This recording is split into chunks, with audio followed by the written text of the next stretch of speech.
Arestado ang magkaibigang riding in tandem dahil sa panghablot umano ng cellphone sa Quezon City. Nakunan din ang isa sa kanila ng hindi lisensyadong baril. Itinatanggi ng mga suspect ang paratang. May unang balita si James Agustin.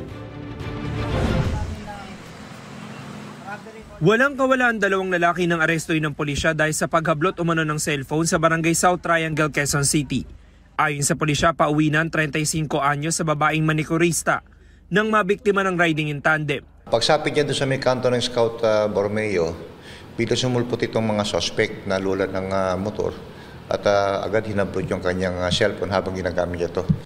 Nagsisigaw daw ang biktima at nakahingi ng tulong sa mga rumorondang pulis. Habang patakas itong mga suspect ay na-intercept ito ng ating mga operatiba at doon na block at yun nga, nahuli itong dalawa. Nabawi mula sa mga suspect ang cellphone ng biktima na nagkakalaga ng 7,000 piso. Inimpound din ang motorsiklo na sinakyan nila. Ang isang suspect nahulihan pa ng di-lisensyadong baril na kargado ng mga bala.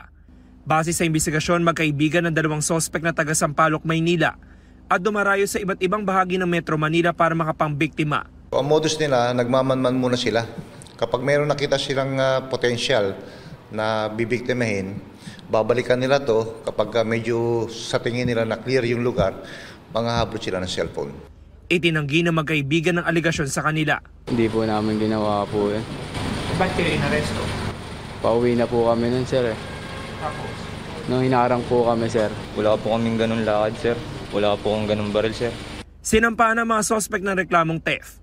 Ang isa may karagdagang reklamong paglabag sa Comprehensive Firearms and Ammunition Regulation Act. Ito ang unang balita. James Agustin para sa GMA Integrated News. Igan, mauna ka sa mga balita, mag-subscribe na sa GMA Integrated News sa YouTube para sa iba't ibang ulat sa ating bansa.